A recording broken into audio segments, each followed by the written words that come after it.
Bom dia. Vocês estão desanimados, hein? Bom dia. Oh, aleluia. Primeiro, eu quero dizer que aqui eu estou literalmente em casa. Eu me sinto em casa aqui. Então, como eu estou em casa, eu não vou pregar. Eu vou conversar com vocês. Deixa eu vir mais para trás aqui, ó. Fica mais...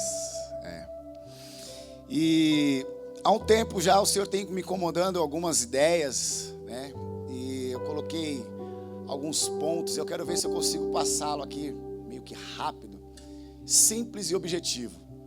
O Vina já me ajudou bastante, porque agora ele já nos tornou todos filhos, né? Então nós vamos entender bem fácil o que eu estou falando. Então, se fôssemos colocar um tema, e na verdade eu coloquei um tema para a mensagem de hoje, o tema é evangélicos idiotas ou cristãos políticos. Onde eu sou? Onde eu sou? Evangélicos idiotas ou cristão político? Aonde eu sou? Por que aonde eu sou, Alessandro? Não aonde eu estou. Porque você é em algum lugar.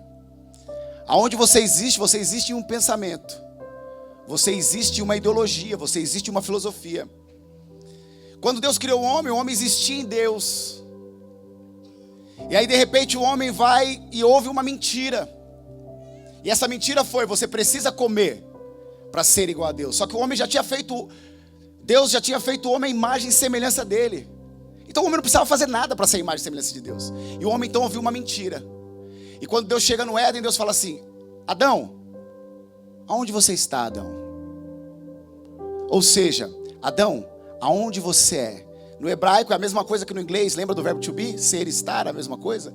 Então ele estava dizendo assim: Adão, aonde você é agora? Não, eu tive medo e me escondi. Ele falou: pera lá, Adão, você existia em mim e em mim não existe medo. Se você está com medo, você não existe mais em mim. Você está em outro lugar. Então aonde nós estamos? Nós estamos aonde? Num evangelho de idiotas ou num cristianismo político?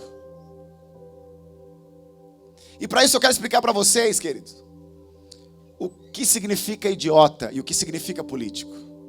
Porque a gente não tem ideia das palavras. Uma vez me chamaram de herege e eu fiquei meio bravo, mas depois eu fui entender o que significa herege. Sabe o que significa herege? Herege, ela vem do latim, que é iarasias, que vem do grego, que é iariesis, que significa capacidade de escolha. Todo herege é aquele que escolheu um outro caminho, não imposto pela religião. Então todo herege, ele escolheu um outro caminho. Heresia significa direito de escolha. Então eu estou aqui para apresentar uma heresia para vocês. Vou te dar uma opção de escolher agora. Ou você vai ser um idiota ou você vai ser um político. O que é idiota? Idiota vem da Grécia. Na verdade, a Grécia, ela tem uma influência muito grande nas culturas, em quase todas as culturas. E na Grécia Antiga, existia um povo que morava lá. E esse povo era participante ativo do que acontecia na comunidade. E esse povo tinha o nome de polis. Polis. E toda polis era convidada a vir à ágora, ou seja, uma praça, para discutir o convívio social, para discutir política. Então o conceito de política é esse. Eles convocavam uma eclésia. A palavra eclésia também vem do grego, que significa chamados para fora. Então todo o povo, cidadão grego, eles eram chamados para fora. Eram convocados uma eclésia para discutir o convívio social, para discutir a pólice. Ou seja, para fazer política. Então a ideia de política, a gente fala política, a gente já pensa em partido. Queridos, preste atenção. Partido é uma das maneiras de fazer política. Mas você faz política o tempo todo. O que você faz com o lixo da sua casa é política. O que você faz com o óleo de cozinha que você joga na pia é política. Porque depois você vai ver uma enchente lá e você vai falar assim: os governantes precisavam despoluir o rio. Não! O óleo que você jogou ali tem influência nisso. Política quer dizer a discussão do convívio social. Eles discutiam a polis, a política. Conseguiram entender isso? Então a palavra eclésia significa chamados para fora para discutir o convívio social. E quem não discutia o convívio social. Quem não fazia política eram os idiotas. A palavra idiota vem de próprio, id, de identidade, idiocracia, idiota, aquele que só pensa em si, aquele que só pensa nele, aquele que não pensa no próximo, aquele que não pensa no outro. Essa é a origem da palavra idiota. Agora então vai ficar fácil entender o que eu quero dizer aqui. Por que um evangelho idiota? Porque é um evangelho de ego, um evangelho de eu primeiro, de mim mesmo. Primeiro eu, segundo eu e terceiro eu também. Ou um cristianismo de política, pensando no próximo, pensando na sociedade, pensando no convívio social. Faz sentido agora? Então é isso que eu quero conversar com vocês. Queridos, sabe que nós temos um problema de sermos salvos, miseravelmente salvos para o céu. Nós estamos achando que a salvação é para nos levar para o céu. E aí a gente fica vivendo uma vida de idiota, porque tudo que eu faço é para que eu não perca a minha salvação. Ou seja, eu estou preocupado comigo. Então eu não peco porque eu não quero perder a minha salvação. Eu faço coisas certas porque eu não quero perder a minha salvação. Eu levantei a mão hoje porque eu quero ir para o céu, eu quero me safar disso. Mas preste atenção, queridos, ninguém vai para o céu. A salvação não é ir para o céu, a salvação está em trazer o céu para a terra. Não é quem vai para o céu a questão aqui, é quem traz o céu que está na terra. Essa é a questão. A Bíblia diz, Jesus é o nosso Salvador, por quê? Porque Ele veio viver aqui. Jesus, Ele nos salvou porque Ele viveu aqui como Deus gostaríamos que vivêssemos. Ele deu exemplo. Jesus não veio escrever nada. Bem que Ele podia ter escrito, porque seria mais fácil, né? Ele deixa na mão dos malucos, o cara vai e escreve 4 evangelhos, cada um diferente do outro. Aí você tem que ler um, tem que entender o outro. Aí depois vem os apóstolos, escrevem um monte de coisa. Um fala que é pela fé que você é salvo, outro fala que tem que ter obra. Ninguém sabe de nada. Porque Jesus não escreve lá, ó, Evangelho de Jesus, está aqui, ó. A salvação você perde, vigia, cuida, porque você vai perder. Ou senão ele escrevesse assim, ó, não perde a salvação, relaxa, toca o pau, porque você não perde nada. Seria mais fácil. Tem irmão que briga até hoje por causa disso, queridos. Igrejas dividiram por causa dessa ideia. Não se falam, porque esse papo furado de predestinação, livre-arbítrio. Queridos, preste atenção. O pensamento de predestinação, sabe qual que é? É um pensamento idiota, sabe por quê? Porque nós estamos pensando numa predestinação de um futuro, de uma salvação futura. Mas a Bíblia está dizendo uma salvação hoje, uma salvação presente. Você foi predestinado a ser filho de Deus. E como filho de Deus, manifestar o reino dele aqui na terra. Essa é a nossa predestinação. Eu fui predestinado a ser filho. E por eu ser filho, eu manifesto o reino aqui na terra. Só que nós temos uma cabeça idiota. Ou seja, egoísta, pensamos só em nós. Então, sabe qual que é o nosso problema? Por que eu levanto a mão e por que eu sou salvo? Porque eu quero resolver o meu problema. E qual que era o meu problema? Eu estava indo para o inferno, eu estava com alguma dificuldade. E agora eu consegui me salvar. Na verdade eu me safei dessa burocracia, dessa confusão aí. E então eu virei um safado. É verdade, queridos. A igreja está cheia de safado. Porque a Bíblia diz assim, ó, você quer perder a sua vida? Tenta se salvar. Agora você quer salvar a sua vida? Se perca. Existe uma confusão no nosso meio. Existe um evangelho de idiota sendo pregado aí. Um evangelho onde você não abre mais mão, não renuncia. Porque o que Cristo veio fazer? A Bíblia diz que Cristo existia em forma de Deus. Cristo era igual a Deus, Ele era Deus. E Ele não se apegou nisso. Ele não se apegou em ser como Deus. Não. Sabe o que Ele fez? A si mesmo se esvaziou, tomando a forma de servo. E na forma de servo se assemelhou aos homens. E na forma humana Ele morreu. Jesus o tempo todo se entregou. O poder de Jesus não estava em vencer, estava em perder para que eu e você vencêssemos. O poder dele não estava em fazer tudo o que ele queria. Não, o poder dele estava em renunciar tudo o que ele podia. E hoje nós não temos renúncia mais. Vemos uma sociedade que o desejo é o meu direito. Se eu quero, eu tenho que ter. Não, queridos. O cristianismo é mais sublime. O cristianismo vai além. Como Jesus nos ensinou a orar. Pai nosso que estás no céu, santificado seja o seu nome. Venha a nós o teu reino. Assim na terra como é no céu. O nosso papel aqui não é ir para o céu, é trazer o céu para a terra. Ninguém vai para o céu, sabe por quê? Porque é de lá que a gente veio. O céu não é o nosso destino, o céu é a nossa origem. Só vai para o céu quem veio de lá. E eu vim fazer o que aqui? Vim aqui ficar fazendo culto? Ficar aqui levantando a mão? Não! Que a gente fica preocupado com bobeirinhas. E essas bobeirinhas, se a gente for prestar atenção, é tudo para mim. Para me salvar, para me satisfazer. Quer ver só? A gente vai preocupado com erro, com pecado, com coisas erradas. Se o problema da igreja fosse pecado, fosse erro, então eu vou falar uma coisa para vocês. E agora eu vou te escandalizar. É o seguinte: se o problema da igreja fosse erro, então o nosso Deus, ele é meio doido. É maluco. Porque ele tinha 2 ovelhas, fazia culto todo dia e um pecou. É isso ou não? Ele tinha 2 ovelhas, fazia culto todo dia, porque a Bíblia diz que todo dia, na viração do dia, Deus ia lá falar com Adão. E um errou. E aí? Deus não está nem aí com erro, com acerto. Deus não está com o que você faz. A preocupação de Deus é com quem você se entende, como você se vê, quem você é. A ideia de Deus é restaurar uma relação e não redimir um exército de servos. Ele quer restaurar uma relação de pai e filho, uma relação. Porque Deus, quando criou o mundo, Ele manifestou o poder dEle em tudo que Ele fez. Quando Ele disse, haja luz, Ele manifestou o poder. Quando Deus age, Ele manifesta o poder. E nós conseguimos reconhecer Deus no poder dEle. A gente olha para um pôr do sol, a gente olha para uma flor. É impossível não reconhecer Deus naquele poder que Ele fez. Só que a gente só conhece Deus na relação. Não tem como conhecer Deus se não for em uma relação. Você pode reconhecer Ele em um poder, mas você nunca vai conhecer Ele se não for dentro de uma relação. Como assim, Alessandro?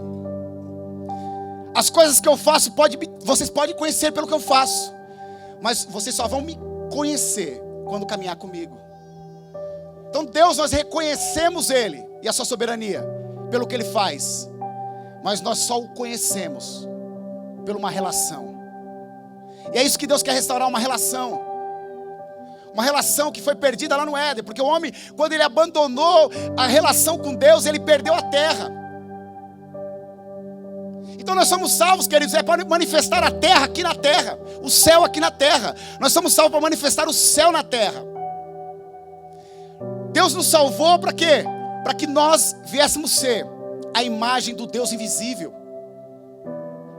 E o que Deus faz? Deus ama. Deus perdoa, Deus suporta, Deus tem paciência. Queridos, preste atenção, o cristianismo não tem lógica. Eu já escutei assim, eu não vou fazer mais nada, porque eu já fiz de tudo e Ele não quer mudar. Ei, isso é lógico. Qualquer um faz isso. Só que a lógica do cristianismo, sabe qual que é? É a pessoa fazer de tudo para te prejudicar. E você ainda continuar amando ela e não desistindo dela, assim como Jesus fez comigo e com você. Essa é a lógica do cristianismo. A lógica do cristianismo é em lógica. É em lógica. A gente chega num culto, sabe o que a gente faz? Campanha para mudar o meu chefe do trabalho. Meu chefe está me perseguindo. Deus, muda meu chefe. Deus, muda meu professor. Deus, muda meu marido. Muda minha esposa. Ei, isso é feitiçaria. Você está mudando o outro. Você quer orar para mudar o outro? Você é um feiticeiro. Faça uma macumba, um despacho que é melhor. Queridos. Por quê? Porque você manifesta Deus aqui na terra. Então quem tem que mudar é você. Deus, muda a minha vida para eu conseguir suportar o meu chefe. Deus, muda a minha vida para eu conseguir ser o marido que a minha esposa precisa ter. Deus, muda a minha vida para eu ser o pai que meus filhos precisam ter. Não tem que orar, Deus, muda o meu filho. Não. Deus, muda a minha vida. Como eu preciso morrer para que eles possam viver. Eu preciso ser Cristo aqui. E como eu vou ser filho? Como eu vou ser Cristo? Só que nós somos idiotas, porque nós estamos pensando em nós. Nós não estamos pensando no convívio. Então se está ruim para mim, eu saio fora. Se não está legal, eu vou embora. Não está bom. Que evangelho é esse? que eu sou o primeiro. Queridos, a gente fica com medinho de diabo, medinho de inferno, medinho de bicho-papão. A Bíblia diz o seguinte, que as portas do inferno não prevalecerão contra a igreja de Cristo. E aí eu fico imaginando, e eu confesso para vocês que eu já fiz essa oração. Algum perigo estava passando e falava, as portas do inferno não prevalecerão contra a igreja. E parece que a porta está vindo, a igreja fica, ai. Não, queridos, porta anda. Não. A Bíblia diz que Jesus, ele foi lá e tomou a chave do inferno. Ou seja, Satanás não pode trancar a porta está lá encostada. Então o que acontece? Sabe o que acontece? Nós somos o Cristo, nós somos filhos e temos que fazer o que Cristo fez. E o que Cristo fez? A Bíblia diz que ele desceu lá no inferno, levou cativo o cativeiro. Então o que eu tenho que fazer? Eu tenho que ir lá no inferno. Por isso que as portas não vão prevalecer. Que eu vou meter o pé na porta, vou entrar lá e tirar quem está lá dentro e trazer para fora. É isso que eu vou fazer. A gente fica com medo de ir para o inferno. Escute, ninguém vai para o inferno. Por quê? Porque nós saímos do inferno. A Bíblia diz que aquele que não crê já está condenado, ele já está no inferno. Então o que a gente faz? A gente tira do inferno. Então a única pessoa que vai para o inferno é os crentes. É verdade, queridos, o seu lugar é no inferno. É sério, porque você vai lá resgatar quem está lá dentro. Por isso que as portas do inferno não prevalecem contra a igreja. O capeta que está lá na porta do inferno está endemoniado. Porque daqui a pouco ele está lá segurando a porta. De repente entrou um marchando lá. Mete a porta na porta. E aí ela cai do lado e entra e arranca um de lá. E daqui a pouco entra outro, arranca outro de lá. Daqui a pouco arranca outro. E ele fala, meu Deus do céu, cara, não para. As portas não prevalecem.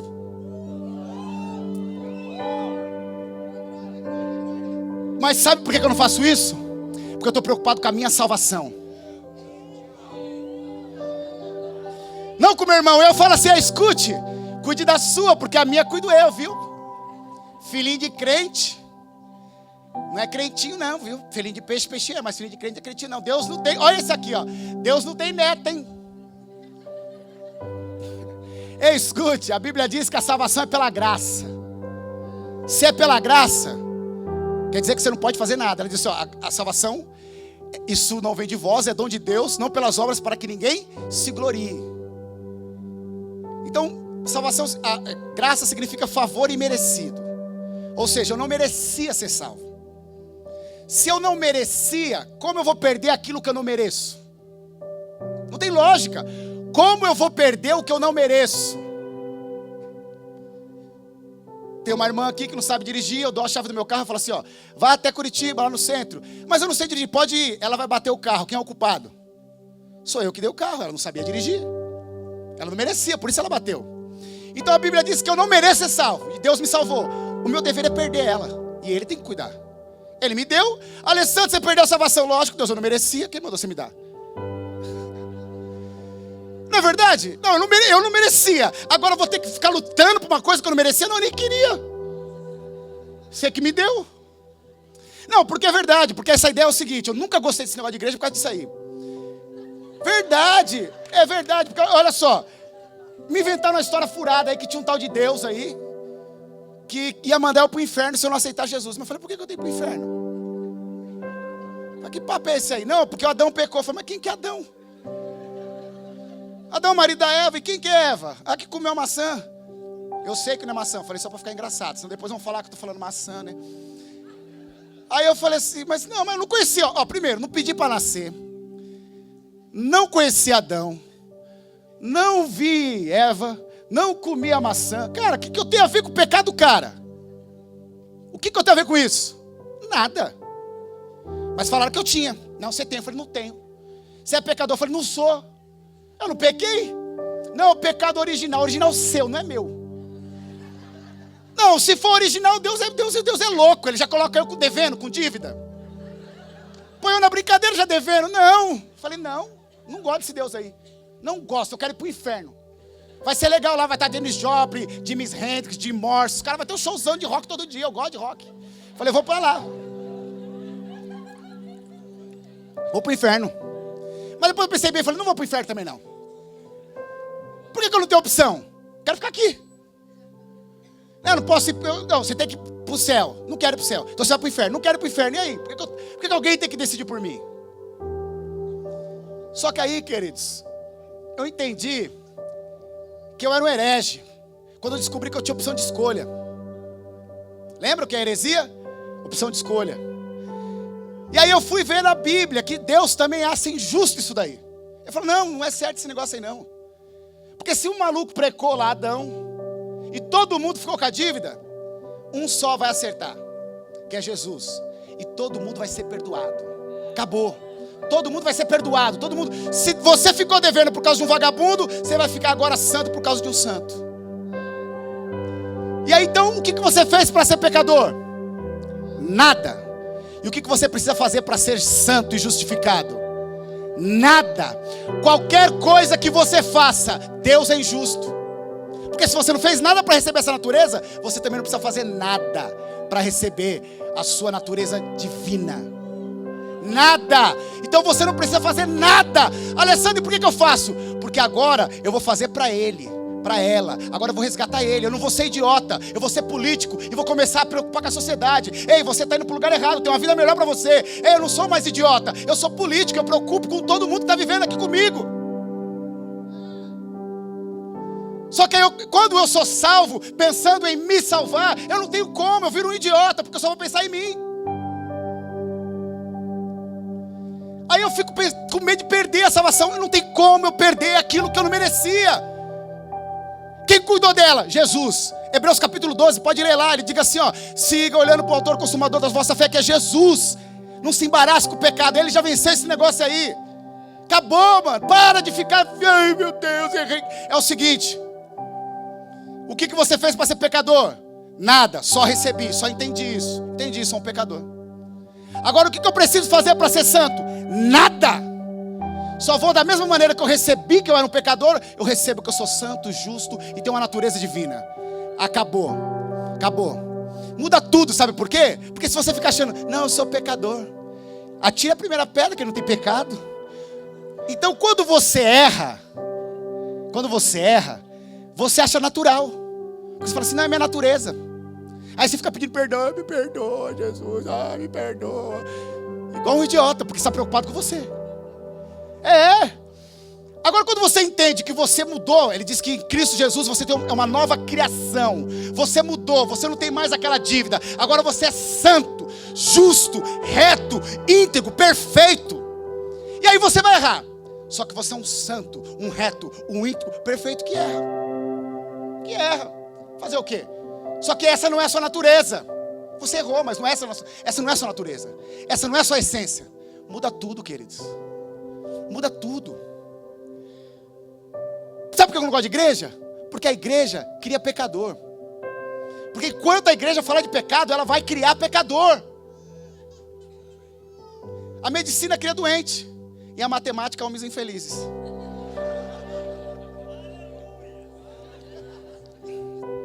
Então, queridos, nós precisamos ser políticos. Ou seja, não estou falando de partido, entenda o que eu estou dizendo aqui. Partido é uma maneira de fazer política. Mas igreja tem tudo a ver com política, porque a origem da palavra eclésia, ela significava sair para fora, para discutir o convívio social. E sabe o que a igreja fez hoje? Ela entrou para dentro. Olha, um negócio de português errado, como que é o nome disso aí? Entrar para dentro? Pleonasmo, né? A Tabata, minha esposa, tá aí, deve estar ficando doida comigo. Ela entrou para dentro dela.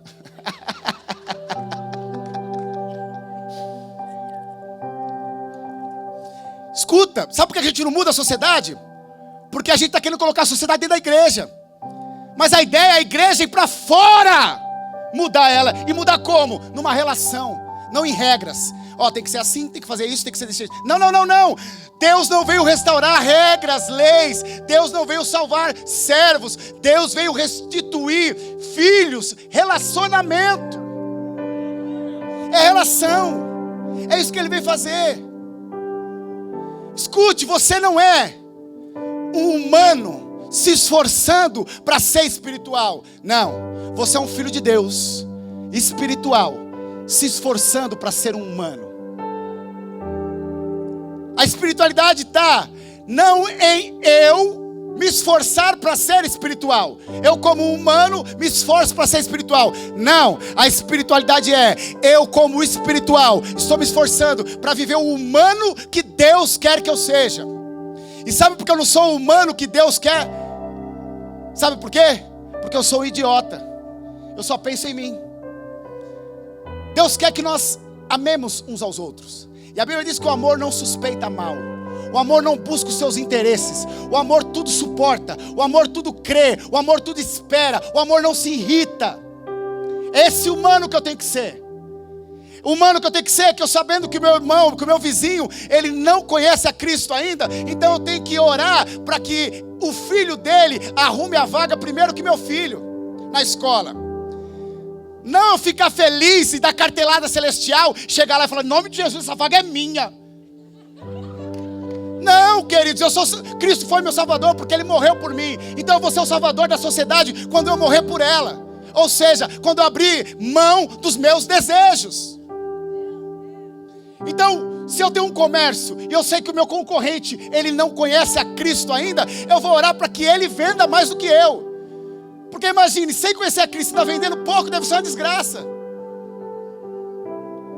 Então eu preciso do poder de Deus para morrer e não para matar.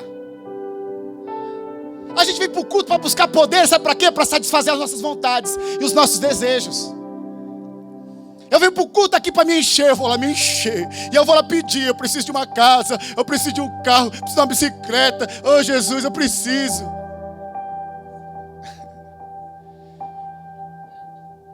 Mas quando a gente vem no culto e fala: Jesus, aonde você precisa que eu manifeste o Senhor lá embaixo? Aonde você precisa que eu mostre quem o Senhor é? Através das minhas atitudes, da minha vida. Aonde eu preciso renunciar? Aonde eu preciso entregar? Aonde eu preciso morrer? Aonde eu preciso abrir mão? Escute, queridos, a criança, ela não gosta da mãe. A criança não gosta da mãe. Ela gosta do peito. Ela gosta do leite. A criança não tem noção de consciência, não tem consciência de relação. A criança tem consciência de benefício.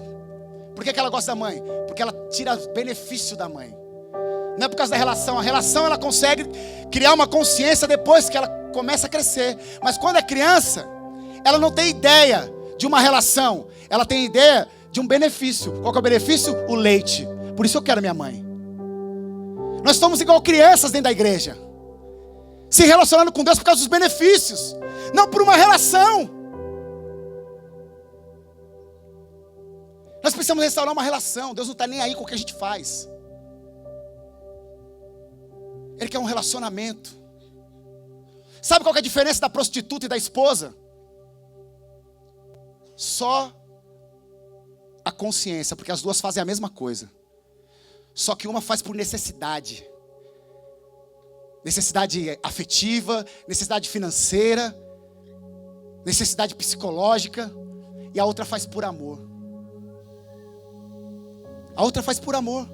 Mas a prostituta e a esposa fazem as mesmas coisas. Uma por necessidade. E por necessidade ela faz até mais que a esposa. Até mais que a esposa, por necessidade. E a esposa faz por amor. Nós somos políticos ou idiota? Eu olho para o próximo, eu olho para mim. A Bíblia diz que nos últimos dias apareciam líderes que massagearia o nosso ego. Que nós iríamos buscar pregações para o nosso ventre, para o nosso próprio desejo. Enquanto a gente ficar ouvindo essa mensagem de idiotas, que só olha para ele, que só pensa nele, que só quer resolver o problema dele, a gente nunca vai mudar nada. Por isso que passa domingo e você continua a mesma miséria. E a gente ouve palavras maravilhosas, palavras tremendas, só que essas palavras não é para aplicar na sua vida, é para aplicar no próximo. A sua já está resolvida. Eu não me preocupo com a minha salvação, porque Jesus se preocupou com ela. Eu me preocupo com a sua. E por isso eu não peco, por isso eu não erro, por isso eu me esforço. Para quê? Para ser político, para ser um cristão político, para poder manifestar o reino de Deus na terra. A salvação não está em nós irmos para o céu. A salvação está em trazer o céu para a terra. O que foi que Adão perdeu? O que Adão perdeu? Foi o céu? Foi o céu que Adão perdeu? Não, ele perdeu a terra. Deus veio redimir o quê? O homem. Para quê? Para tomar de volta a terra. Então eu sou salvo para viver na terra. O céu é o lugar que eu volto. Eu vim de lá e volto para lá. Então que nós possamos ser mais políticos e menos idiotas. E começar a olhar para o próximo, como olhamos para nós. Quem aqui esqueceu 30 dias de comer? Você não esquece de você. Você não esquece de comer, você não esquece de escovar os dentes. Você não esquece de dormir. Você cuida de você, você tem tempo para você. Você se perdoa quando você faz uma coisa errada. Você sabe que você faz coisa errada, na hora você já perdoou. Agora, faça isso com o próximo. Quando a Bíblia diz ama o próximo como a si mesmo, eu entendo dessa maneira. Da mesma maneira que eu me trato, eu vou tratar ele. Vou tratar ele. Queridos, eu quero encerrar. Mas antes de encerrar, eu gostaria que você refletisse um pouco. Como está sendo o seu convívio social? E quando eu digo convívio social, eu digo dentro da sua casa, na sua faculdade, na sua vizinhança, no trânsito, na sociedade. Se colocássemos uma câmera escondida para te seguir 24 horas, será que encontraríamos Cristo? Vamos ser mais políticos e menos idiotas. Amém? Se coloque de pé, eu quero orar com vocês.